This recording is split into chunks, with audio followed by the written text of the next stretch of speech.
आज मैं आपको एक ऐसे शख्स से मिलवाने जा रहा हूं जिसे लोग ट्री मैन के नाम से जानते हैं। 1986 में ऐसा क्या हुआ था कि वहां से एक पेड़ लगाने का सिलसिला शुरू हुआ और आज जिस जगह पर मैं खड़ा हूं लगभग 3 बीघा की जमीन, 250 से ज्यादा प्रजातियां और बेशकीमती प्रजातियां यहां पर दिखाई देती है।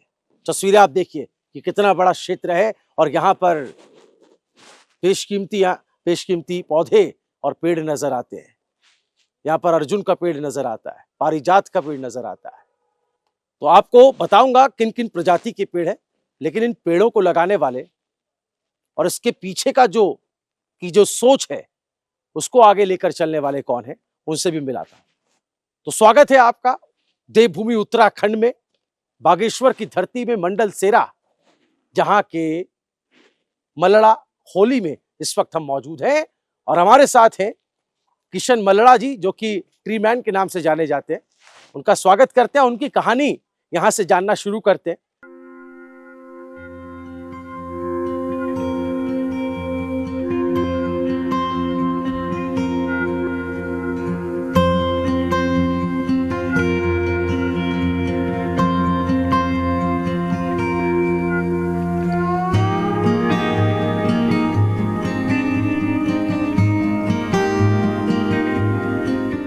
आपको ट्री मैन की उपाधि मिली हुई है, लोग आपको ट्री मैन के नाम से जानते हैं। और अपने दर्शकों को बता दें कि आपको राज्यपाल से भी पुरस्कृत किया गया है। कई ऐसी किस्में हैं जिनको उत्तराखंड में लाने का, उगाने का, उसको फैलाने का श्रेय किशन जी को जाता है। सबसे पहले यही सवाल है किशन जी, हमारे मन में, हमारे दर्शकों के मन में भी, ट्री मैन की उपाधि आपको क्यों मिली है? और ये जुनून है या इसके पीछे कोई सोच है, कोई मकसद है, क्या है? कहानी बताएं थोड़ा अपनी। सबसे पहले तो मैं आपका और आपके चैनल का आभार धन्यवाद करूंगा कि आप अपने नियमित कार्यों के साथ साथ जन जागरूकता में पर्यावरण संरक्षण जैसी चीज को कुछ सोचते हुए आज देवकी लघु वाटिका मंडल सेरा में पहुंचे हैं।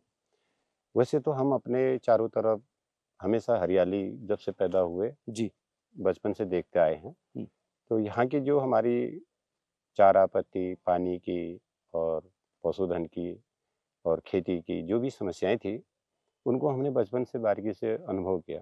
तो उसी निमित्त से बचपन में मैं अपने नैनीहाल जा रहा था कि एक चिड़िया जंगल में बोल रही थी। जी, अब उस समय हमें चिड़िया के बारे में तो पता नहीं था कि कौन सी थी। जी, तो मैं जिद करने लगा अपनी माताजी से कि जा चिड़िया पकड़ के ले आओ। जी, तो मेरे साथ मेरी ताई जी भी थी, बुआ भी थी। उन्होंने काफी समझाया कि मंदिर जाएंगे, इन्हें पूरियां हम देंगे, तब आएंगे तो पकड़ लेंगे।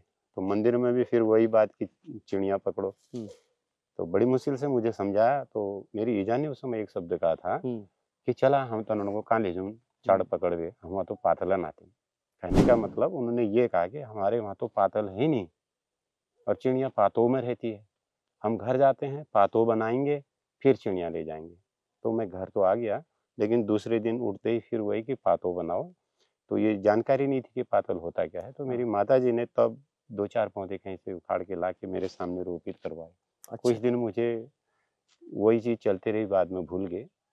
लेकिन वर्ष 1984 में जो मंडल सेरे का प्रसिद्ध पीपल है, आपने देखा पीपल चौक के नाम से, उसमें गुरु नानक देव जी भी अपनी कैलाश मानसरोवर यात्रा में बैठे हैं। अच्छा। और उसी निमित्त में बागेश्वर में जिस पत्थर पर बैठे थे उसे थड़ा साहिब के नाम से आज जाना जाता है। अरे वाह। तो बागेश्वर का गुरुद्वारा है। जी, जी। जिस पत्थर में बैठे थे, तो पंजाबी में पत्थर को थड़ा कहते हैं। तो जो मंडल सेर का पीपल है वो इतने प्रसिद्ध पाए थे। तो नंतिन महाराज भी वहां पर साधनारत 2-3 साल रहे। तो वर्ष 1984 में हमारे बागेश्वर में जो रामलीला होती थी बड़ी ऐतिहासिक है। यहाँ की रामलीला में अल्मोड़ा से लेकर पिथौरागढ़ से तक के आदमी आते थे। अच्छा।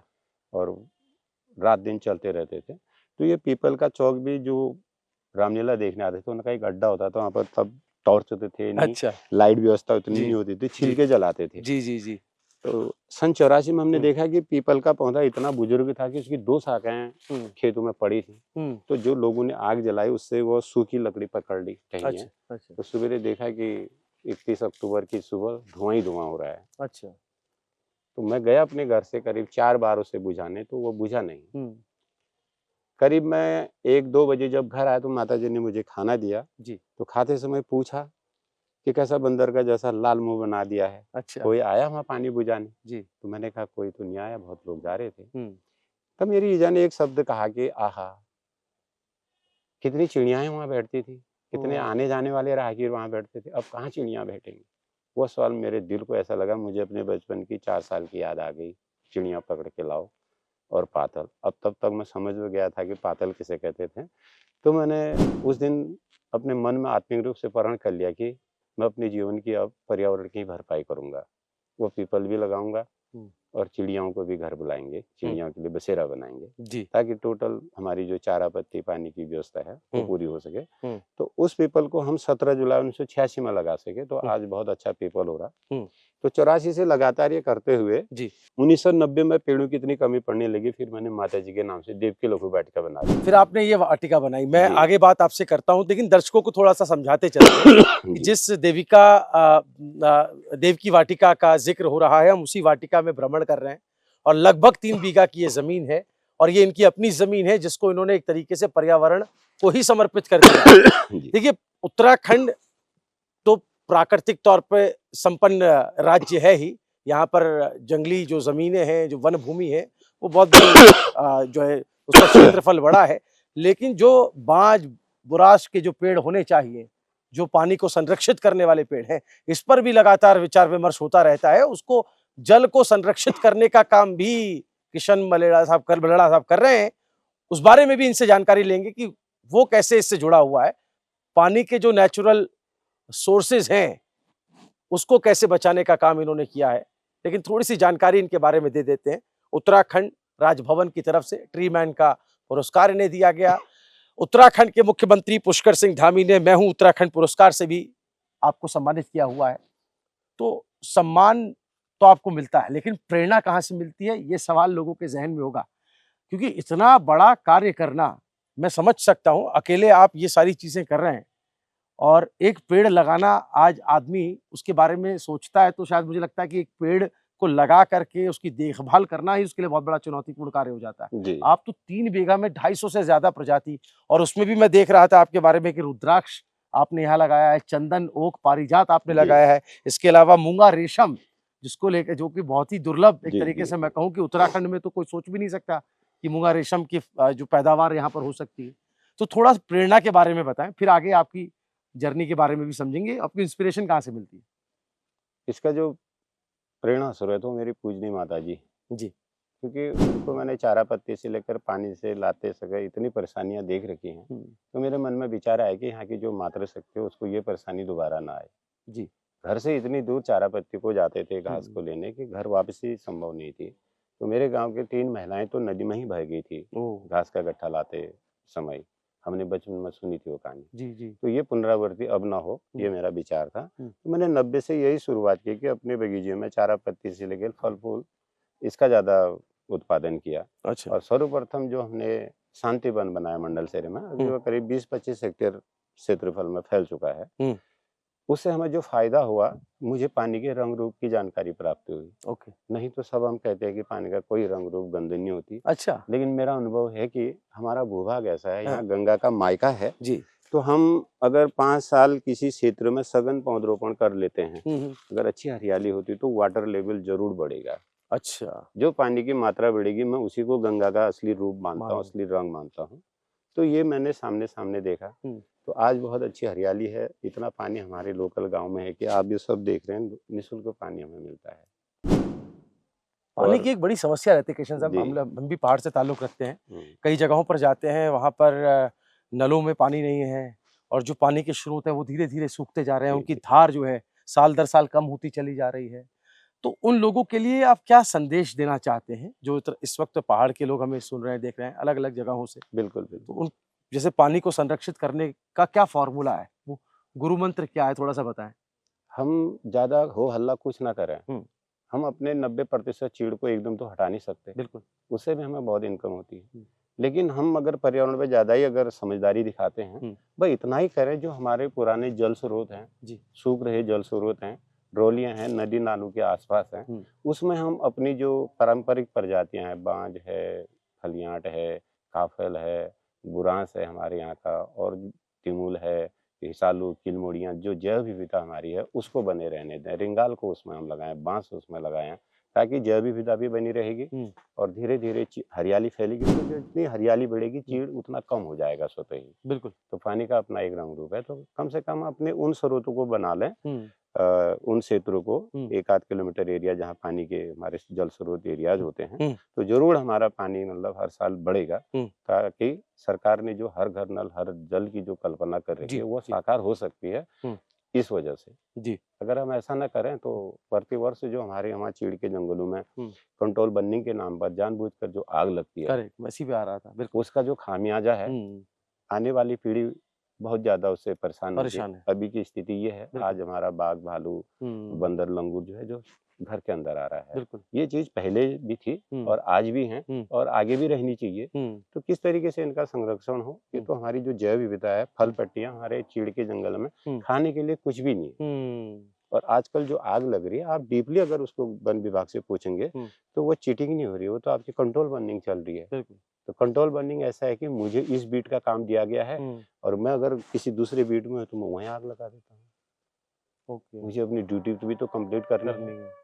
तो जब तक हम इस चीज को कम नहीं करेंगे, पिरूल का सदुपयोग नहीं करेंगे, उसकी कई और चीज नहीं सोचेंगे, कई चीजें हो रही है, आज पिरूल के प्रोडक्ट बन रहे हैं, पिरूल से बिजली उत्पादन का काम हो रहा है, लेकिन ये 90% चीड़ के वन में, चीड़ की वन नहीं कहूंगा मैं, इसको खेती हम कहते हैं। अगर ये कंट्रोल नहीं होगी तो हम तो उजड़ जाएंगे, यहाँ का जो जनमानस हो तो बिल्कुल बर्बाद हो जाएगा। भले ही डिपार्टमेंट विभाग बहुत अच्छा फलेगा, एक विभाग को फलने होने से और सारी जो जनमानस परेशान हो जाए तो इससे कोई फायदा नहीं। आने वाली पीढ़ियों पर भी असर पड़ता है, आप बिल्कुल सही कह रहे हैं। हमारी तो जिम्मेदारी है इस पीढ़ी की कि वो आने वाली पीढ़ियों को जो है वो एक बेहतर भविष्य दे सके, बेहतर पर्यावरण दे सके, इसकी कोशिश होनी चाहिए। और किशन जी, आपकी लाइफ को अगर मैं देखता हूँ और 1986 में जब आपने पीपल का पहला पेड़ लगाया, उसके बाद जो ये सिलसिला शुरू हुआ, अब प्रजातियों पर भी हम आएंगे, लेकिन देखिए मैं लोगों के पास जा रहा हूँ, लोग अक्सर अपनी जिम्मेदारी ना समझ करके, जैसे आपने एक चिड़िया के बहाने, थोड़ा सा आगे आते हैं, आपने एक चिड़िया के बहाने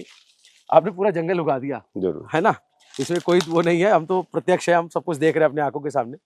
तो वो भी दौर क्या रहा होगा जब आपने इसकी शुरुआत की रही होगी, उस वक्त कितने लोगों ने आपका साथ दिया होगा, परिवार के लोगों ने क्या बोला होगा, उस वक्त आपकी उम्र कम थी, आज आप मेरे ख्याल में 57-58 साल के हो गए, उस वक्त आपकी उम्र कम रही होगी, तो उस वक्त लोगों का क्या, खासतौर पर परिवार वाले लोगों का क्या रहा होगा, गाँव के लोगों ने आपको क्या बोला, ये थोड़ा सा बताएं कि वो क्या माहौल था जब आपने ये जिद आपने कहा मैंने अपने अंतर्मन में ठान लिया था, लेकिन जब आपने इसके बारे में लोगों को बताया होगा, घर वालों को बताया होगा, तो उनकी प्रतिक्रिया क्या थी? बहुत अच्छा सवाल आपने पूछा। सन 84 में जो पीपल के पेड़ में 30 अक्टूबर की रात को आग लगी मंडलसेरा, तो वो 31 अक्टूबर को हमें धुआं दिखाई दिया।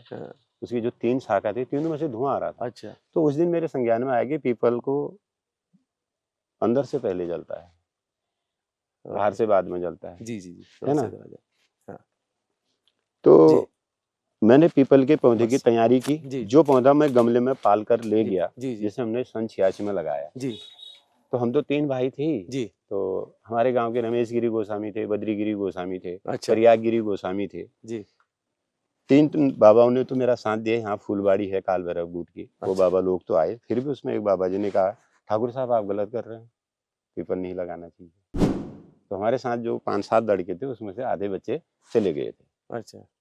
तो फिर हम 6 लोगों ने वो पीपल वहां पर लगाया उस दिन। अच्छा। तो कुछ दिन घर आए तो घर से भी डांट पड़ी कि पीपल क्यों लगाया आपने, पीपल तो नहीं लगाते। तो उससे क्या हुआ, थोड़ा मुझे मानसिक रूप से डिस्टर्ब में जरूर हुआ, और मैं फिर भी पंडित जी के पास गया अपने। तो पंडित जी ने भी मुझे कहा, भाई ये तो आपने गलत करा जी, ऐसे पीपल नहीं लगाना चाहिए। तो कुछ समय तक ये उधेड़बुन में मैं चलते रहा कि ऐसा क्यों कहा, लेकिन उसका उत्तर बाद में मुझे खुद ही मिल गया। लोग आते गए जाते गए, तो अब मैं समझता हूँ जैसे हमारे नक्षत्र के हिसाब से 26 नक्षत्र के हिसाब से पेड़ लगते हैं, 12 राशियों के हिसाब से लगते हैं, तो ये सब विद्वानों का करा धरा है। वो अगर ऐसा नहीं लिखते तो पर्यावरण बचता ही नहीं। तो उन्होंने सबके लिए राशियों में पौधे रखे हैं। तो संत महंत विधवा सधवा जो होती है, उनके लिए उन्होंने ऐसे पौधे रखे हैं जो हजारों साल जीते हैं।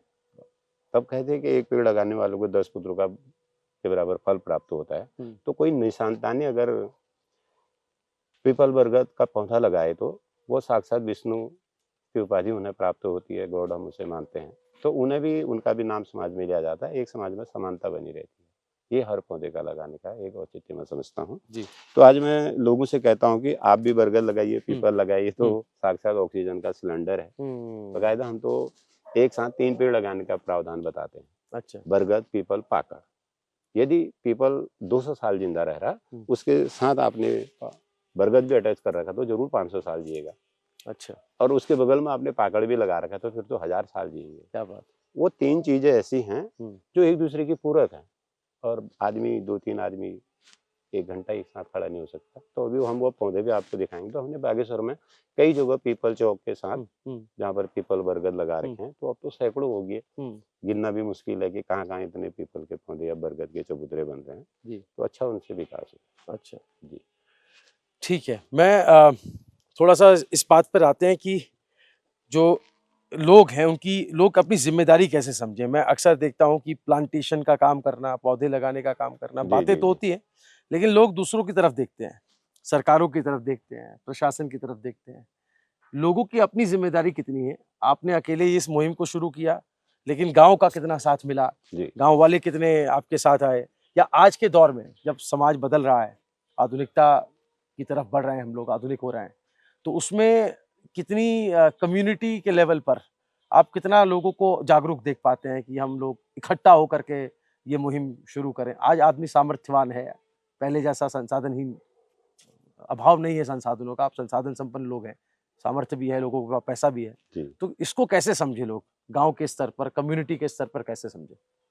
आज भी मनुष्य जितना होशियार अपने को समझता है, पर फिर भी दूसरे पर निर्भर रहता है और अपेक्षा करता है कि ऐसा होना चाहिए, और खुद अपने जीवन के बारे में कुछ ऐसा नहीं सोचता। तो मेरी समझ है कि हम किसी भी क्षेत्र पर काम करें, हम अच्छे मीडिया में जाएं, अच्छे पत्रकार बने, अच्छे एडमिनिस्ट्रेटिव अफसर बने, अच्छे जज बने, अच्छे शिक्षक बने, हम अच्छे सोशल वर्कर बने, अच्छे लेबर बने, तो इन सब के साथ साथ पर्यावरण एक ऐसी चीज है, उसे अपनी जीवन की भरपाई मानते हुए किसी भी क्षेत्र में रहते हुए उसका संरक्षण करें। अब तो मैं समझ रहा हूँ कि अगर मानवीय सामाजिक पर्यावरण हमारे संसार में ठीक हो जाए, ये जो पर्यावरण का बेमतलब का हल्ला कर रही है, करने की जरूरत नहीं पड़ेगी। इसलिए आज मानवीय सामाजिक पर्यावरण को सबसे पहले सुदृढ़ बनाने की आवश्यकता है, ताकि जितना हम पर्यावरण के बारे में सोच और समझ रहे हैं, बहुत होशियार अपने को समझ रहे हैं, ताकि सामाजिकता आने पर सभी अपना अपना एक धर्म कर्तव्य प्रथम इसको समझेंगे, ताकि आने वाले समय में इस प्रकार की बातें नहीं होंगी। मैं तो कहना चाहूंगा, घाट एक ऐसा शब्द है जहाँ से घर वापसी नहीं होती है, और मैं आज घाट में अड्डा बना के सब कुछ बचाने की चेष्टा करता हूँ, तो ये भी बड़ा दुर्भाग्य जैसा होता है। घाट पर रह के घर वापसी होती नहीं है, मैं आज घाटों में ही कंक्रीट के जंगल बना के बैठा हूँ, ये सबसे बड़ा दुखदाई है।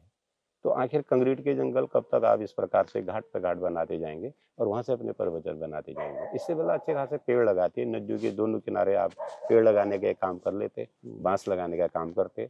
ये जो आप बांस बेम्बू देख रहे हैं, हमने 4 प्रजाति का यहाँ पर संरक्षण कर रखा है। अच्छा।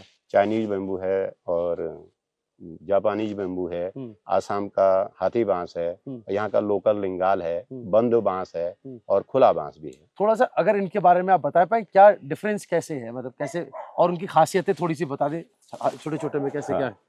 ये सब बहुत कम मेहनत पर हम इसे उगा सकते हैं। अच्छा। और इसकी उम्र जो है 100 साल है। ये क्या है? ये पीला बांस है। पीला बांस, इसे अलंकारी बांस भी कहते हैं। ठीक है। ये चाइना से संबंधित है। अच्छा। तो इसमें जब लगाते हैं, बीज तो इसमें 90 साल बाद आएगा आपके। अच्छा। और बांस में जब बीज आ जाता है वो सूख जाता है। तो सारी बांस 60 साल से ज्यादा नहीं चलते, तो इसकी 100 साल मानी गई है उम्र पूरी। तो 100 साल तक हम इसकी जो ये टहनियां हैं, शाखाएं, इनको ही कट करके गन्ने की तरह लगाएं तो नई फसल बन जाएगी। और जून जुलाई अगस्त 3 महीने जो ये नई कपोला स्टार्ट में आती हैं, इनकी हम सब्जी अचार बना सकते हैं। उस पीरियड में। ये इसका सबसे बड़ा फायदा है। और हमारी जो लीवर की परेशानियां हैं, और जो वंश लोचन, तो ऐसा है कि उसे कैंसर तक का इलाज कारगर है। तो आज हम बांस को सिर्फ अशुभ मान लेते हैं। अगर प्रकृति का संरक्षण करना है तो रिंगाल पर मैं थोड़ा सा 2 टॉपिक बोलूंगा। जरूर। हमारे जो किस्से कहानियां होती हैं वो भी इतने वैज्ञानिक होते हैं कि हम मजाक समझ लेते हैं। हरिद्वार की बात है, हरिद्वार में गंगा मैया का इंतजार हो रहा था, तो पार्वती मैया को देखा शिव जी ने बड़े उदास बैठी हैं, तो उन्होंने कारण पूछा कि देवी आप उदास क्यों हैं, क्या ऐसा कारण है कि आप गंगा के घाट में भी उदास हैं। तो पार्वती मैया बोली उदास क्या हूँ, मेरा उदासी का जो कारण है आपकी गंगा है, आप बार बार गंगा का बखान करते हैं, आखिर ऐसा गंगा में क्या है। तब शिव जी ने बताया कि देवी आपका मेरा अस्तित्व भी उसी के साथ जुड़ा हुआ है, अगर गंगा नहीं है तो हम भी कुछ नहीं है, हर मनोकामना पूर्ण करने वाली इस धरती पर गंगा है। तब पार्वती मैया ने जवाब दिया नहीं प्रभु ऐसा तो नहीं है, मेरी तो आज तक एक इच्छा उन्होंने पूरी नहीं की। बड़ा आश्चर्य भगवान को, उन्होंने कहा कि ऐसी कौन सी इच्छा है देवी आपकी जो आज तक गंगा पूरी नहीं कर पाई।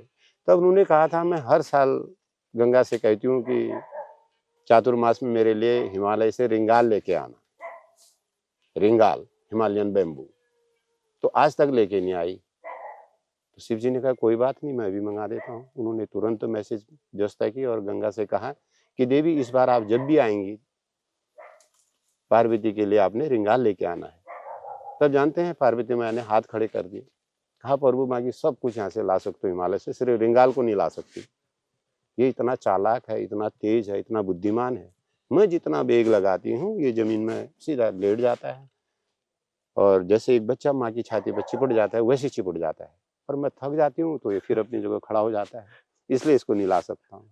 तो ये कहने का मतलब है कि आज हम क्यों बांस से और रिंगाल से दूरी बना के बैठे हैं, इतने काम हम कर रहे हैं तो कम से कम ऐसी प्रजातियों को हम उगाएं जो 4-5 साल में हमको रोजगार दें। हमने यहाँ जो जामुन लगा रखा, आज 100 पेड़ तो जामुन लगे हैं बड़े वाले। सीलिंग पर हम काम कर रहे हैं, और सीलिंग एक ऐसा पौधा है उसके नाम से 25 गांव है कुमाऊं में, 7 सीलिंग, 8 सीलिंग, तल्ला सीलिंग, मल्ला सीलिंग, अच्छा। जौई सीलिंग, टोटा सीलिंग, सीलिंग बाड़ी, सीलिंग चरोटी, कई ऐसे गांव हैं। अच्छा। और उसके किस्से हैं कि 3 माइल तक उसकी फूलों की महक जाती है और उसने क्षेत्र का सर्दी जुकाम सब साफ हो जाता है। और ये भी है कि सीलिंग चंद्राणी एक शब्द कहा जाता है। अच्छा। चंद्राणी मीन से प्यूरिफायर करना, अच्छा। सैनिटाइजर करना। ठीक है। तो सीलिंग चंद्राणी कैसे होती है, जिन जल स्रोतों के आसपास सीलिंग के पौधे हैं उसका पानी बहुत पवित्र माना गया। अच्छा। तो आज भी लोग जहाँ जहाँ सीलिंग के जल स्रोत हैं वहाँ जाते हैं, एलर्जी, मानसिक विकार, थोड़ा फुंसी होने पर उससे नहाते हैं तो ठीक हो जाते हैं। तो सीलिंग का पौधा जनवरी और नवंबर दिसंबर ऐसे 3 माह के अंदर खिलता है। अच्छा। उसकी खासियत ये है, इक्का दुक्का मतलब 1-2% उसमें बीज बनता है और 90% तो फ्लावरिंग होती है। तो बीज उगा पाना बड़ा टफ है। अच्छा। तो मैं सीलिंग पे 10-15 साल से लगातार काम कर रहा हूँ, और जहाँ जहाँ उसके पेड़ों में सीड है वो चिन्हित कर रखी है। कई जगह तो मंदिर बनाने में वो पेड़ कट भी गए, और पिछले बार हमने डीएसबी परिसर नैनीताल 2 किलो सीलिंग के फूल डॉक्टर नवीन चंद पांडे जी और डॉक्टर BS कालाकोटी जो साइंटिस्ट हैं भारत सरकार, वो रिटायर हो गए हैं अब, इनके मार्गदर्शन में वो करे 250 कटिंग भेजी, कुछ सीड से इनको दी। कटिंग तो नहीं उग पाई, उसके बड़ा टफ है, सीड भी नहीं उग पाई, लेकिन जो एसेंस उन्होंने निकाली उसमें से 2 किलो से वो 2 ग्राम निकली। तो आप देखेंगे उसकी जब रेट तय हुए सर 8 लाख रुपया प्रति लीटर तय हुआ। तो अभी आप बताइए 10 लाख भी देते हैं तब भी आपके पास सीलिंग की एसेंस नहीं है। तो हमारा प्रयास है कि हम सीलिंग के पौधों को जल स्रोत के कितनी बड़ी संभावना है, सीलिंग में कितनी बड़ी संभावना है, और बहुत अच्छे तरीके से आपने मुझे लगता है कि समझाया किशन जी। और अब चलिए आगे चलते हैं, कुछ पेड़ों के पास चलते हैं। वो पेड़ जिसको हम कह रहे हैं कि ये बेशकीमती है, जैसा कि सीलिंग के बारे में बताया, ऐसे कई और पेड़ हैं जिनको उगा करके, जिनको लगा करके आप न सिर्फ पर्यावरण के संरक्षण में अपना अमूल्य योगदान दे सकते हैं, बल्कि ये आपको आर्थिक तौर पर भी बहुत फायदा पहुंचाएंगी, आपकी जो संपन्नता है उसमें बढ़ोतरी करेंगी। कैसे, चलिए उन पेड़ों के पास चलते हैं और आपको दिखाते हैं। एक पेड़ रुद्राक्ष का भी है जिसको लेकर लोगों में तरह तरह के सवाल रहते हैं, 1 मुखी, 2 मुखी, 3 मुखी, 4 मुखी, कितने तरह के रुद्राक्ष होते हैं। तो आपको पेड़ दिखाते हैं, रुद्राक्ष का फल दिखाते हैं, और किशन जी से जानते हैं कि बागेश्वर में और उत्तराखंड में कितने मुखी रुद्राक्ष ज्यादा होता है और ये इसकी पैदावार कैसे होती है। चलिए आइए चलते हैं उस पेड़ की। बताएं, ये है वो रुद्राक्ष का पेड़, आप देख सकते हैं, ये इस वक्त इसमें फल लगे हुए हैं, और इसके बारे में थोड़ा सा बताएं किशन जी, कितने मुखी इसमें होता है, थोड़ा सा इसके बारे में बताएं। हमने सर 2002 में बागेश्वर में रुद्रांश मंगाया, तो 5-6 में उसमें फ्रूटिंग होनी शुरू हो गई थी। अच्छा। और तब से हम गिट्टी करके और इसके बीज जमा दोनों से पौधे जगह जगह लगा रहे हैं। तो पूरा अनुभव हमारा है तो बागेश्वर में 99% 3 मुख है। अच्छा। और इक्का दुक्का 2 और 4, 5 में तो अभी गया नहीं। तो मेरा सभी से अनुरोध है कि और सरकार से भी कि हम अपने 3 मुख का एक पेटेंट बना सकते हैं, क्योंकि जिस प्रकार से नेपाल में बहुतायत 5 मुखी का उत्पादन होता है, तो उत्तराखंड में 3 मुख का है। हम 3 मुख का एक पेटेंट बनाए बर्मा विष्णु महेश के नाम से, आस्था और धार्मिक दृष्टि से जी, तो काफ़ी अच्छा हम इसका कर सकते हैं। और इसमें सबसे बड़ा फायदा है, मार्च से फल लगना शुरू होता है। अच्छा। और उसके बाद अगले जून जुलाई तक 17-18 महीने उसको डेवलप होने में लग जा रहे हैं। तो मार्च में जब फ्लावरिंग होती है अप्रैल में, उस समय सारी तितलियां और बर्रे और मधुमक्खियों से पूरा आंगन भर जाता है। यदि आप रुद्रांश के पेड़ की ढंग से साफ सफाई और फंगस रहित उसे रख रहे हैं, तो हमेशा खाली रुद्रांश कभी नहीं मिलेगा, उसमें फूल और फल हमेशा आपको मिलेगा। अच्छा। कुछ समय तो फल फूल साथ दिखेंगे, नहीं तो एक चीज तो जरूर मिलेगी, या तो फूल या तो फल। ये रुद्रांश की अपनी खासियत है, खाली नहीं रहता पेड़। अच्छा। और इसके साथ ही में आपको इसके जो मूल पौधे जो हमने सीड से ग्रो करे, हाँ, वो वास्तव में एक आश्चर्यजनक बात रही वन विभाग के लिए, क्योंकि वहां पर उनका कहना था कि ये फटता नहीं है। अच्छा। हम नेपाल से उसको सप्लाई करते हैं, ठीक है, लेकिन ऐसा नहीं। मैंने उसकी सीड ग्रो करी, हाँ, मतलब शून्य जैसा तो है, लेकिन शून्य नहीं है। रुद्रांश बीज जमाओ। अब उसका जो बीज और गिट्टी वाले पौधे का जो अंतर है, वो मैं थोड़ा सा आपको स्पष्ट कर देता हूँ।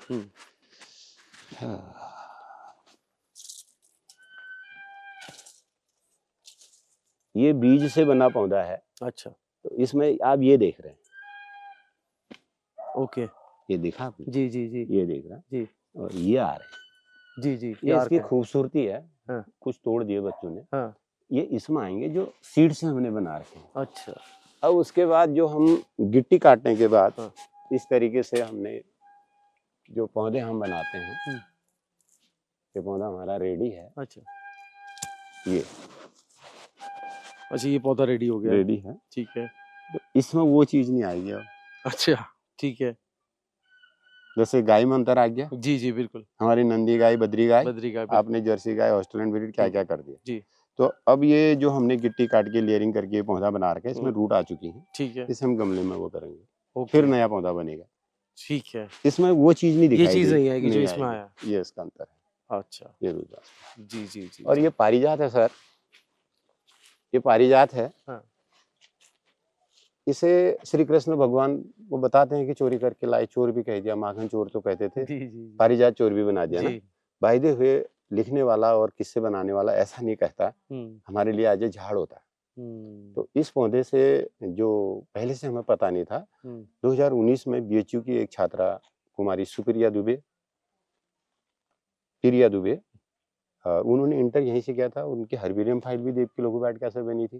बाद में उन्होंने ग्रेजुएशन किया। अच्छा। तो उन्हें शोध के दौरान पूछा गया पारिजात के बारे में या बेल के बारे में, तो उन्होंने पारिजात चयन किया। तो सर हमने 7 किलो पत्ते बीएचयू भेजे। अच्छा। तो उन्होंने इसमें निकोडीन निकाला 2019 में। अच्छा। उससे पहले पता नहीं था पारिजात में निकोडीन है। अच्छा। और जिसको जो भी जानकारी थी इसके बारे में बताने का प्रावधान ही नहीं है, इसे इतना पवित्र पौधा माना गया था। तो निकोडीन इसमें प्राप्ति हुई और इसका काढ़ा हम हर साल बनाते हैं। उससे जो मेन साइटिका और बातजन्य व्याधियां हैं और याददाश्त की जो कमजोरियां वो दूर होती हैं। तो आज हमने हजारों पौधे पारिजात के बागेश्वर में लगवा रखे हैं। और वही लड़की अभी Priya Dubey, young scientist of Uttarakhand है 2024 की, जिन्होंने इस पर शोध किया था। ये पारिजात है सर। जी जी जी। तो मैं लोगों को सलाह देता हूँ कि आजकल सर्दियों में आप हफ्ते में 3 दिन इसकी चाय जरूर पीजिए, तो आपको जो मानसिक विकार है वो दूर हो जाएगा, टेंशन। क्योंकि इन्होंने हनुमान जी को तो ठीक किया था। हाँ। हनुमान जी जब उत्पाद मचाने लग गए श्रीलंका में जाकर, उन्हें कुछ नहीं सूझा। तो लास्ट में जब पारिजात के झाड़ में बैठे, उन्हें नींद आ गई। जब उठे तो बिल्कुल अपने को स्वस्थ पाया, और उस दिन के बाद उन्हें किसी चीज के बारे में दोबारा याद दिलाने की आवश्यकता नहीं पड़ी। इतना बड़ा महत्व इसका अशोक वाटिका वाला पेड़ है।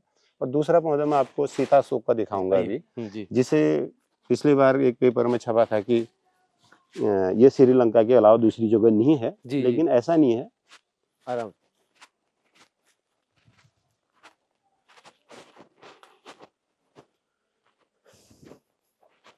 सर वो अमर उजाला के फ्रंट पेज में छाप दिया था। अच्छा, क्या ये- क्या बोला था उसमें? ये श्रीलंका के अलावा कहीं नहीं है। अच्छा।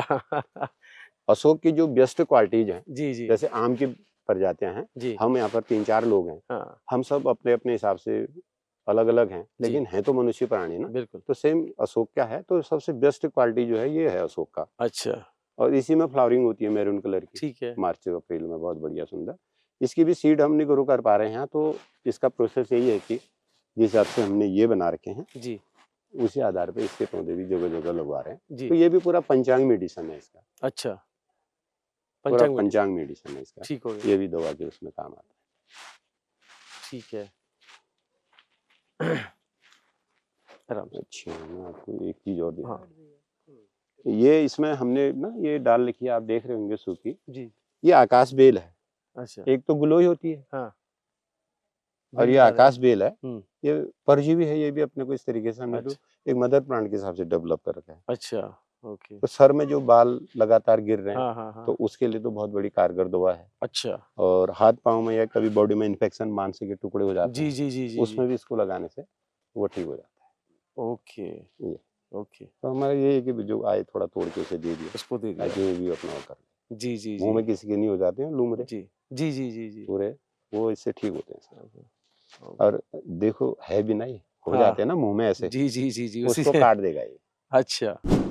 ये सीलिंग का पौधा है, हम्म। और कहीं ऐसे गढ़वाल साइड में सीलिंगी भी कहते हैं। बॉटनिकल नेम इसका असमंथस फॉरेजन। ओके। ये औषधि मतलब सुगंधित पौधा है। अच्छा। तो इसका ही फूल का जो एसेंस है, मतलब इसका जो तेल है, 8 लाख रुपया लीटर तय हुआ था। अच्छा। और यदि हम इसकी खेती करें, एक किसान 10 पेड़ भी अपने आसपास लगा ले, साल में 4-5 किलो भी फूल उगाता है, तो यहाँ तो स्वर्ग है पहाड़ में। अब हम सीलिंग पे काम ही नहीं करेंगे, ये उगता ही नहीं है, इसको लगाना ही वेद लगता है, कहते हैं, तो बहुत गलत बात है। तो जैसे आप तो पहले लगा से रहे हैं बाकायदा। लगा रहे हैं ना, जैसे पारिजात के बारे में बताया, जी जी जी। तो पहले से पारिजात को लोगों को दिया ही नहीं जाता नहीं था, जिया जाता था। बताते ही नहीं थे। हाँ। पूरे अल्मोड़े जिले में सिर्फ 4-5 लोगों के पास अच्छा। पारिजात था। जी। और जो अल्मोड़े में जिसे कल्प वृक्ष कहा जाता हाँ है, हाँ। वो भी पारिजात है, आप देख लेना। अच्छा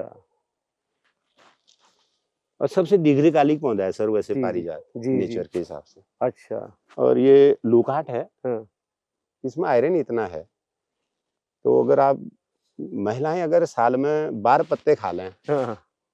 ल्यूकोरिया नहीं होगा, श्वेत पत्र क्या बात कर रहे हैं आप? एक अच्छा है ना। और फ्रूट जब लगता है इसमें, तो खट्टा मीठा अचार, जैम, जेली वो बन सकता है। जी जी और सेम इसका दूसरा हमारे यहाँ होता है चूरा। ये जी चूरा है, जी लगते एक ही जैसे हैं, जी जी जी। हाँ थोड़ा एक सा जैसा। पत्तों में अंतर होता हाँ है। हाँ साइज में थोड़ा। हाँ, ये बटर टेरी मक्खन फल इसे कहते हैं। इसे हम फैला रहे हैं। और पुराने जो पौधे थे, बस वही इक्का दुक्का पहाड़ में बचे हैं। अच्छा। अगर एक किसान के पास अगर 4-5 पौधे हैं, तो उसका पशुधन भी बढ़ेगा, मधुमक्खियां भी शहद की बहुत अच्छी होंगी। और दूसरा, जब फ्रूटिंग होगी तो कई तरीके से वो बिक सकती हैं, दूध का जैसा टेस्ट है। जी। जो उसकी गिटली अंदर से जमा कलेक्ट करेंगे हम, घर में ही घी बना सकते हैं। जो पहले से जो चूरे का घी, वनस्पति घी बनता था, वो यही पौधा है। अच्छा।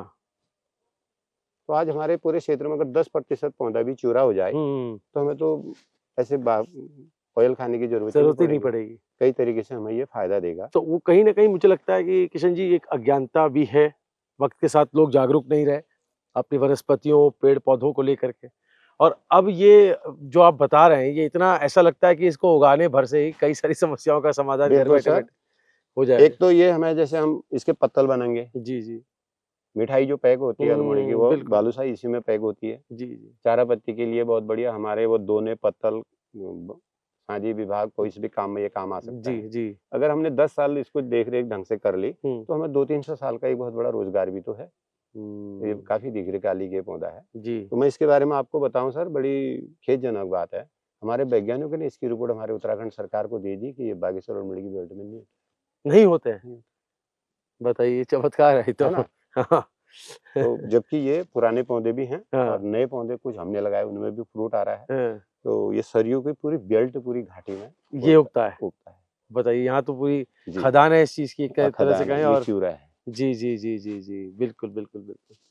तो आप देख सकते हैं देवकी लघु वाटिका में जितनी अब 250 से ज्यादा प्रजातियां, आप सोचिए एक एक प्रजाति के बारे में भी किशन जी बताएंगे तो वक्त जो है वो कम पड़ जाएगा, दिन कम पड़ जाएगा। और आप उसी लघु वाटिका में हम इस वक्त उनके साथ साथ चल रहे हैं, अलग अलग पेड़ों की उनकी खासियतें जान रहे हैं और ये भी जान रहे हैं कि उसका वैज्ञानिक जो इम्पोर्टेंस है, जो वैज्ञानिक प्रमाण है वो क्या रहा है और स्वास्थ्य को लेकर के वो कितने लाभदायक है।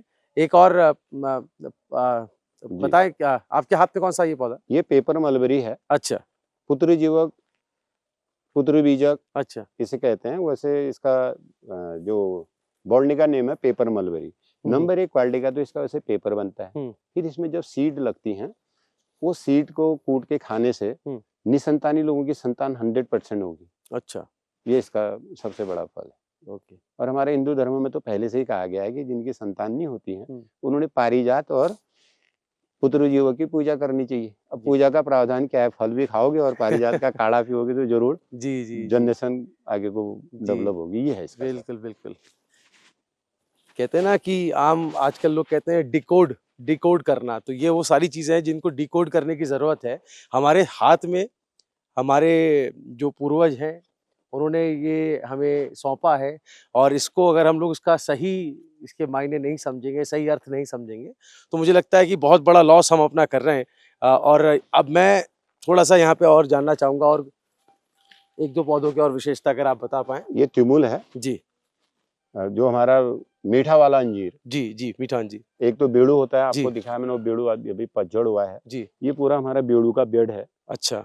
अगर हर किसान 5-10 पौधे बेड़ू के पाल ले, जो अंजीर हम बाहर से आ रहा है, हमारा जो बेड़ू है वो दुगनी कीमत में बिकेगा। अच्छा। कारण इस पर अभी तक किसी प्रकार की कोई वैज्ञानिक छेड़खानी नहीं हुई है, नेचुरल है, प्राकृतिक है जी हमारा जो बेड़ू है जी। बाकी जितने आप जो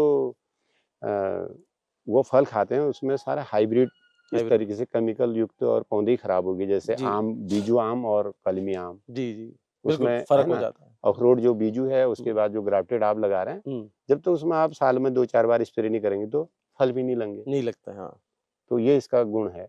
बेड़ू हम लगवा रहे हैं अच्छा। जगह ताकि वो करें जी। और तिमुल तो बहुत होना बहुत जरूरी है जी जी जी।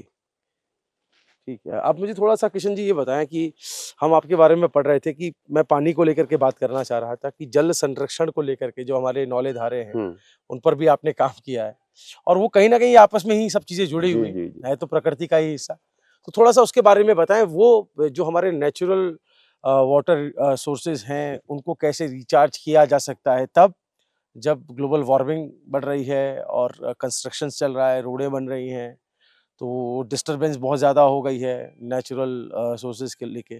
तो कैसे कर सकते हैं, नौले धारों को कैसे पुनर्जीवित कर सकते हैं या उनको संरक्षित कर सकते हैं, उसके बारे में थोड़ा सा अगर आप बताना चाहें। बहुत बढ़िया सर मैंने जो जैव विविधता और जल संरक्षण में जो काम किया जी अपने गांव के नौले को देखते हुए, उस पर लगातार 80 के बाद इतना काम हुआ, उसे देखने और उसकी हरियाली, उसका वाटर लेवल चेक करने के लिए 3 प्रमुख वन संरक्षक पहुंच चुके हैं यहाँ 2011 में। अच्छा। तो उन्होंने माना कि पानी बड़ा है। उसके बाद डॉक्टर बी षणमुगम जिलाधिकारी आए, वो पंतनगर से पढ़े थे, उन्होंने तो लिख के ही दे रखा है मेरी जो विजिट बुक है जी कि this area is regenerated and the water level has been increase. क्या बात। उन्होंने उसमें उस क्षेत्र को देखे जी। तो उसमें काम क्या किया हमने, तो पेड़ लगाए जी। और हमारे जो पुराने चाल खाल होते थे पुराने जी, तब सरकार ने खाल खोदने शुरू नहीं किए थे। हाँ। तो उस दिन डॉक्टर RBS राव जी हमारे चाल खाल और खंतियान देख के दंग रह गए कि कोई आदमी अकेले ऐसा भी कर सकता है जी जी जी।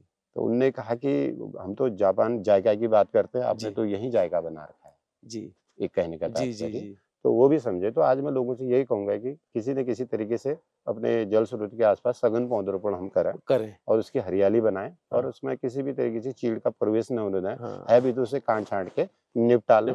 चीड़ की जो ठूट है हाँ। उस पर आप जो पौधा बांज का फन्याड़ का लगाएंगे वो बहुत अच्छा सर्वाइव करता है, क्योंकि उसको खाद मिल रही है और कई चीजें बहुत अच्छा उसमें सर्वाइव भी करता है। ये मेरा लोगों को कहना है जी। और हमें एक नए जल स्रोत की प्राप्ति बागेश्वर जनपद में हुई जी। जो धौलानी क्षेत्र है जिसे भुरचिनिया कहते थे, जहाँ ब्राउन कलर का चूना मिलता था। धौलानी मीन्स पत्थरों की खान जहाँ होती थी। अच्छा। इंटर कॉलेज बागेश्वर के ऊपर। तो आज पूरा क्षेत्र जिला न्यायालय के एरिया में आ गया। ठीक। तो वहाँ पर जो अभी करीब 20-25 हजार पौधे हैं, जी जी। और वहाँ पर जितनी कटान और जितने गड्ढे खोदे गए हाँ हाँ। जल संवर्धन के लिए, तो 2004 से लगातार वहाँ पर वाटर लेवल, नया जल स्रोत हमें प्राप्त हुआ। क्या बात। उसे देखते हुए डॉक्टर ज्ञानेंद्र प्रकाश कुमार शर्मा जी जो जिला जज थे, उन्होंने मुझे पर्यावरणविद की भी उपाधि उसमें दी थी। अच्छा। उस क्षेत्र को देखते जी। हुए तो लोगों के लिए एक बड़ा कौतूहल का विषय है हाँ। कि धौलानी में भी पानी आ सकता है। जी जी जी। वहाँ पर जो इंटर कॉलेज थे, जब हम बचपन में सन 79 में वहाँ पर पढ़ते थे, तो एक जो हमारे चौकीदार हुआ करते थे बाला दत्त जी, वो करीब 50 कनिस्टर नदी से पानी लाते थे स्रोत से। अच्छा। 1 किलोमीटर चौड़ाई पर। तो ऐसे ऐसे बढ़ता था, लेकिन आज कंडीशन ऐसी नहीं है। आज इतना पानी इंटर कॉलेज के बगल में पैदा हो रहा है, तो हर साल वाटर लेवल बढ़ रहा है। तो लोग उसे देखते हुए अपने क्षेत्र में काम करेंगे, काम यही मेरा करेंगे। कहना बिल्कुल है। सही बात है। और जरूर पानी के दर्शन जब हमें उदाहरण सामने मिलता है जरूर, तब उससे मनोबल जरूर बढ़ता है। और बिल्कुल सही कह रहे हैं। लास्ट में जाते जाते एक सवाल आपसे है, और वो सवाल ये कि जो लोग प्लांटेशन करना चाहते हैं, जिन लोगों को जानकारी नहीं है, हम जैसे कुछ लोग हैं जिनको पर्यावरण के बारे में या पेड़ पौधों के बारे में उतनी जानकारी नहीं है, जितनी बुनियादी जानकारी भी मैं कहूँगा कि नहीं होती लोगों को, तो वो सीखना चाहते हैं, समझना चाहते हैं, इच्छा शक्ति उनके अंदर है, लेकिन रास्ता क्या पकड़े, है ना। तो उनके लिए आप क्या कहना चाहेंगे? क्या वो ऐसे लोग आपके पास आ सकते हैं? और स्टूडेंट्स का भी आप पीछे जिक्र कर रहे थे, थोड़ा उससे एक सवाल ये भी कि क्या स्टूडेंट्स आपके पास आते हैं? क्या आप इसके बारे में शिक्षित भी कर रहे हैं? इसके बारे में थोड़ा सा संक्षेप में बताएं। बहुत सुंदर सर। यहाँ पर छात्र छात्राएं तो आती हैं और उच्च संस्थानों के शोधार्थी भी आते हैं जी। उनके साथ साथ 9 अन्य राष्ट्रों के भी शोधार्थी अभी तक यहाँ पर पहुंचे राष्ट्रों के 9 अन्य राष्ट्रों के। अच्छा। जैसे लिथुआनिया के आए, रशिया के आए, और यूक्रेन से आए हैं, जापान से आए हैं। तो उन्होंने भी, जापान वालों ने तो लिखा कि जस्ट लाइक जापान। अरे वाह। हमारे जो ऊपर एक फॉरेस्ट जो हमारा शांति वन है, उसे देखते हुए जापान के शोधार्थी ने लिखा 2013-14 के जो यहाँ के आपदा को देख कर आए थे। जी जी। तो क्योटो यूनिवर्सिटी के छात्रों ने लिखा कि जस्ट लाइक जापान। तो उनका कहना था कि हम भी इसी प्रकार की तैयारी करके बैठते हैं। हमारे वहाँ पल पल में भूकंप आता है, लेकिन हम धीरज बनाए रखते हैं। हमें विश्वास होता है कि हम जीवित रहेंगे और ये हमारा कुछ नहीं बिगाड़ सकता। तो आपने भी वैसे कर रखा वाली बात थी। और पूरी जो उस वन से क्या हो कि जो बाढ़ हमारे यहाँ आती थी वो आज बिल्कुल थम गई है जी। तो आने वाले जो हमारी नई पीढ़ी है उसके लिए बाहर भटकने की आवश्यकता नहीं। वो सिर्फ कुमाऊं में अपने पूरे उत्तराखंड में देखे तो यहाँ पर जैसे श्रीलंका मैंने आपको बताया, चंदन की खेती बहुत सुंदर हो रही है। चंदन का बीज ही 4000 रुपये किलो बिकता है। बताइए। और 10 साल में एक पेड़ 5 लाख का हो जाता है। तो बहुत अच्छा चंदन फैल रहा है हमारे यहाँ। और मूंगा रेशम तो हमारे यहाँ के लिए एक वरदान साबित हो रहा है। मैं स्पेशली 2012 से उसको कर रहा हूँ। अच्छा। तो 2021 से उसमें जो हमने फसल ली, पिछले साल 2024 और 2025 में हमने एक साथ 3-3 फसलें ली एक साल के अंदर। यानी मूंगा रेशम ऐसा है 35 दिन के अंदर फसल तैयार हो जाती है, 50 दिन में फाइनल। अरे वाह। तो इस साल हमने मई में ली, अगस्त में ली, सितंबर में ली। बहुत कम समय में। बहुत कम समय में। तो मेरा कहना है कि बॉटनी और सेरिकल्चर के छात्र अगर 35 दिन का एक अपना कैंप लगाकर मूंगा रेशम का उत्पादन करें तो इतने कोकून तैयार हो जाएंगे कि 5 साल के खर्चा तो एक ही 35 दिन में निकाल देंगे। बिल्कुल बिल्कुल। और हमारे वहाँ अभी अगर आपके पास नया बगीचा लगाने के लिए इतनी वो नहीं है तो आप मदर प्लांट के लिए कॉल के 2-4 पौधे लगाइए, वो हम अवेलेबल कराएंगे जी। बाकी आप उसको स्टार्टअप शुरू करते हैं तो विभाग यहाँ पर है, वो आपको नेट देगा, कई चीजें उपलब्ध, बर्मी भी निःशुल्क मिलेगी, उसकी जाली भी निःशुल्क मिलेगी। और हमने जो मूंगा रेशम यहाँ पर डेवलप करने की प्रक्रिया कर रही है उसका स्वभाव है पेड़ में, लेकिन हम उसको चौथे और 5वें दिन के बाद पेड़ से उतार के गोट के अंदर भी पाल दे रहे हैं। क्या बात कर रहे हैं। उससे क्या है कि हर परिवार उससे जुड़ सकता है। ये मूंगा रेशम का है। क्या बात है। बहुत कैसे आपने खासियत बताई। और मैं इसीलिए कह रहा था कि हम लोग को जो बुनियादी जानकारी भी नहीं है, ये तो जो बातें बताई जा रही है यहाँ पर वो बहुत गौर करने वाली है। और किशन जी कह रहे हैं उन लोगों के लिए भी जो लोग बॉटनिकल से जुड़े हुए छात्र हैं, जो अध्ययन से जुड़े हुए छात्र हैं, वो भी आकर के यहाँ पर रिसर्च कर सकते हैं और जो जानकारी किशन जी के पास है वो उन्हें संप्रेषित करेंगे, आगे वो अपने उसमें इस्तेमाल कर सकते हैं। जापान के क्योटो से भी छात्र आए और जो बताया गया बहुत ही मतलब हैरानगी की बात है। और वाकई में मैं शब्दों में बयां नहीं कर सकता जिस आबो हवा में, जिस वातावरण में मैं इस वक्त हूँ, मैं अपने आप को बहुत ही ब्लेस्ड फील कर रहा हूँ। और किशन जी के बारे में जितना पढ़ा था उनसे बात करके उससे ज़्यादा जानने को मिला और मैं ज़्यादा हैरान हुआ हूँ। किशन जी आपकी लाइफ में के बारे में जितनी बातें की जाए मुझे लगता है कि आपसे बहुत कुछ सीखने को मिलेगा।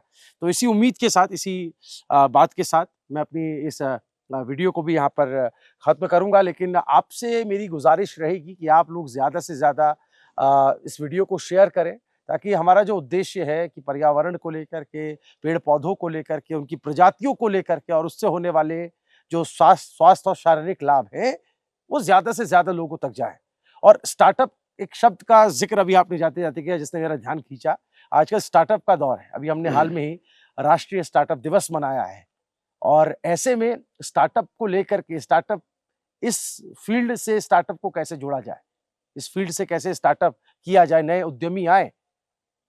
सिर्फ बाग बगीचे तक बात नहीं, इसको उद्योग बनाना है, इसको उद्यमशीलता में कन्वर्ट करना है, अपनी उद्यमशीलता को इस क्षेत्र में बढ़ाना है, ये भी मकसद होना चाहिए। तो वीडियो को ज्यादा से ज्यादा शेयर करें। किशन जी को लेकर क्या कुछ कहें? जी किशन जी बताएं। मैं सर आपकी बात सुनकर इतना खुश हुआ, इतना मुझे आत्मिक सुकून मिला। मैं इतना और कहना चाहूँगा, जी। हम आज भी यही सीखते हैं कि अपने माता पिता गुरुजन के ऋण से ऋणी नहीं हो सकते। जी। लेकिन मेरी समझ है कि हम किसी कारण से अपने माता पिता गुरुजन की, अपने सगे संबंधी भाइयों की, अपने दोस्तों की कोई मदद नहीं कर पा रहे हैं। जी। लाचार हैं। जी। तो एक प्रकृति का संरक्षण ऐसा है, इस पर जुड़ जाएं। जी जी। अगर हम इस पर जुड़ते हैं तो ये आपको भूखा तो रखेगा नहीं, और आपको लगेगा कि आप वास्तव में ऋण हो रहे हैं संसार से। ये ऐसा माध्यम है, इसलिए सबने इसमें जुड़ना चाहिए जी। और रोजगार की तो अपार संभावनाएं हैं। अपार संभावनाएं हैं, और हमने हर एक पौधे का, सबका तो नहीं जिक्र कर पाए, लेकिन जो महत्वपूर्ण, जिनका हमें लगा कि इनका जिक्र करना इसलिए जरूरी है क्योंकि ये ना सिर्फ आपको वो बेहतर स्वास्थ्य लाभ देते हैं, बल्कि इनकी बाजार में इनके फलों की, इनसे उत्पादित चीजों की जो कीमत है वो दिन दोगुनी बढ़ रही है। उसकी कीमत समाज में बहुत ज्यादा बढ़ रही है। नींबू, जी, नींबू हमारे वहाँ इतना होता है जी, और उसे बंदरों और सुंगरों का, लंगूरों का भी बहुत कम नुकसान है। जी। तो हमने 2011, 12, 13 में लगातार जिलाधिकारी भोपाल सिंह मनराल जी के मार्फत जैतोली, झूनी, खलझूनी, जो लास्ट बॉर्डर, उसके बाद गाँव नहीं है, उसमें जो आपदा आई थी, लाइन की बात थी, तो हमने उसमें 2500 बड़ा नींबू लगाया। एक वन 1000 पौधों का कुड़गाड़ी के नाम समर्पित किया। 500 पौधे बांज के स्पेशली लगवाए वहाँ। तो आज और 511 पौधे अखरोट लगवाया। अच्छा। तो वो लोग अखरोट नहीं लगाना चाह रहे थे, कारण पूछा, पक्षी खा देते हैं। जी। तो इसका मतलब इतनी सॉफ्टनेस है।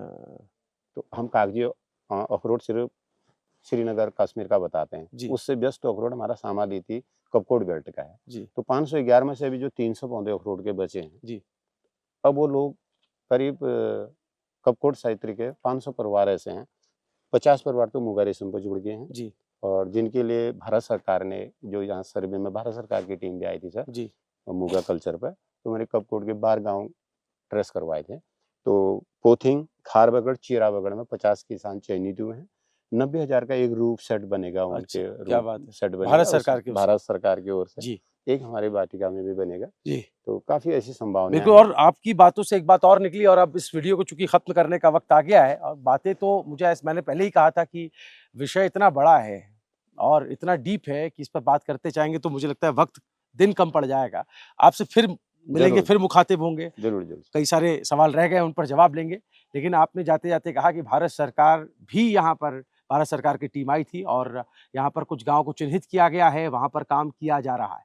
तो सरकार इसको लेकर कितनी सजग है, कितनी सीरियसली सरकार इस पर काम कर रही है। तो आपके लिए एक इंफ्रास्ट्रक्चर सरकार बनाने की तैयार है, लेकिन बशर्ते आप अपनी इच्छा शक्ति जाहिर करें, और सिर्फ ऐसा नहीं कि उद्योग और आप इसको व्यापार से ही जोड़ें। एज अ इंडिविजुअल, जो अभी किशन जी ने कहा कि आप व्यक्तिगत तौर पर भी पर्यावरण में क्या योगदान दे सकते हैं, क्योंकि पर्यावरण वो चीज है जिसको आप योगदान देते हैं तो पर्यावरण भी आपको उसका प्रतिफल देता है। इसी उम्मीद के साथ कि आप इस वीडियो को ज्यादा से ज्यादा शेयर करेंगे, इसे यहीं खत्म करते हैं।